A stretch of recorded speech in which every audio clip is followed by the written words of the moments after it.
Hey everybody, Mr. Joe here. And since it is Superhero Week and it is also Black History Month, I figured we could combine the two and read about some real people, some black women who did some really amazing things, even though they had the odds stacked against them.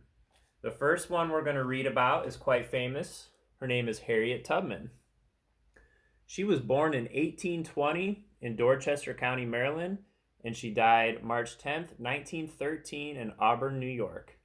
And her quote is, "There was one of two things I had a right to, liberty or death. If I could not have one, I would have the other." Harriet Tubman was a conductor on the Underground Railroad and was known as the Moses of her people.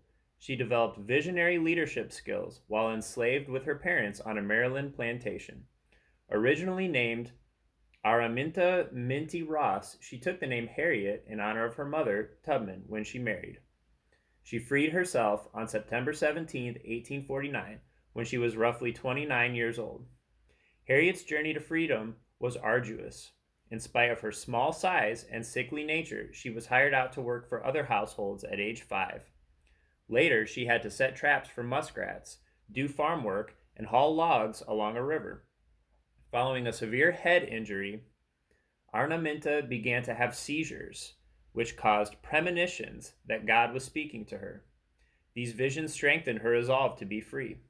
After escaping and traveling 90 miles to Pennsylvania via the Underground Railroad, Harriet worked to free her family and friends. She made more than a dozen trips back to Maryland during an 11-year period and led more than 300 people out of bondage to Pennsylvania and Canada. Harriet worked with abolitionists John Brown, Frederick Douglass, William Still, and others prior to the Civil War. During the war, she served as a spy, an army nurse, and a scout, and she was the first woman to lead an armed expedition in a raid along the Combahee River in South Carolina. There, she helped to free more than 750 enslaved people. After the Civil War, she retired to Auburn, New York, where she established a home with the local AME church for her aged parents and for indigents who needed care. She worked with Elizabeth Cady Stanton and Susan B. Anthony on behalf of women's suffrage and equal rights. After 30 years of petitioning the government, she finally received an army pension, starting at $8 per month. But she struggled financially for much of her life. When Harriet died at age 93, she was buried with semi-military honors at Fort Hill Cemetery in Auburn. Harriet will be the first African American whose likeness appears on U.S. currency. The next story is about a little girl named Ruby Bridges. And she was born September 8th, 1954, in Tylertown, Massachusetts. And her quote is, "Kids know nothing about racism.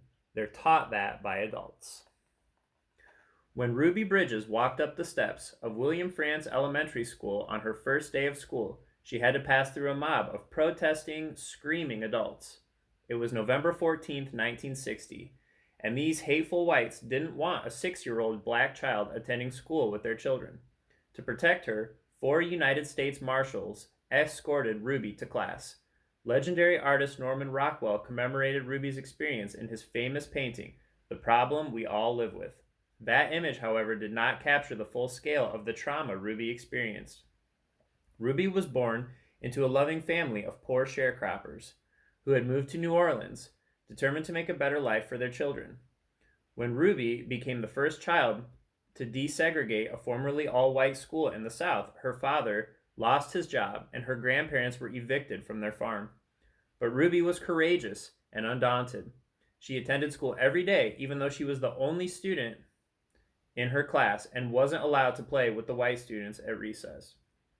Eventually, the public schools in New Orleans were desegregated, and Ruby graduated from an integrated high school.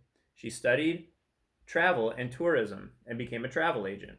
In the early 1990s, Ruby volunteered as a parent liaison at the elementary school that had once ostracized her.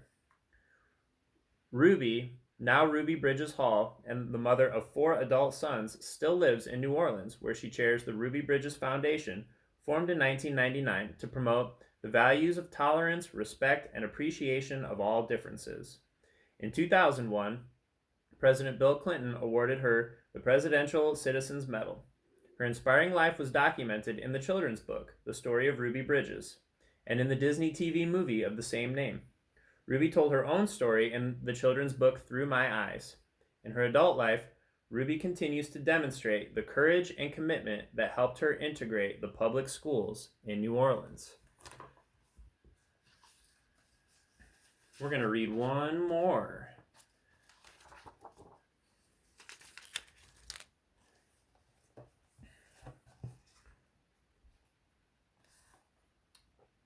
She is Wilma Rudolph, and she was born June 23rd, 1940, in St. Bethlehem, Tennessee, and she died November 12th, 1994, in Brentwood, Tennessee. And her quote is, "We are all the same in this notion. The potential for greatness lives within each one of us." Wilma Rudolph was 4 years old when she was stricken with polio. Doctors said she would not walk again. But Wilma's mother took her daughter to weekly therapy, and she and her other children massaged Wilma's legs every day. By age 8, Wilma could walk with the aid of a brace. A few years later, she was playing basketball with her brothers. At age 16, Wilma competed as a sprinter in the 1956 Olympic Games. In 1960, when she competed in the Rome Olympics, most people were not aware of Wilma's story of triumph over adversity. To them, she was just another athlete. But when she became the first woman to win 3 gold medals in track, she received international recognition and was named Athlete of the Year by the Associated Press. Wilma Glodine Rudolph, the 20th of 22 siblings, was raised in Tennessee. She set a state record for high school girls basketball by scoring 803 points as a sophomore. While playing in a game, she was spotted by Ed Temple, coach of the Tennessee State University track and field team. He recognized her national athletic ability and invited her to train with his team, called the Tiger Bells. At the 1960 Rome Olympics, the first to be televised internationally, Wilma was the fastest woman runner in the world. When Wilma returned home, her town wanted to honor her with a parade. Most of the city facilities were still segregated, but Wilma insisted that any banquet or parade for her had to be fully integrated. The city planners complied. After retiring from competitive sports in 1963, Wilma went back to school to study elementary education. She taught in public schools and colleges and continued to use her celebrity status and skills to support civil rights causes.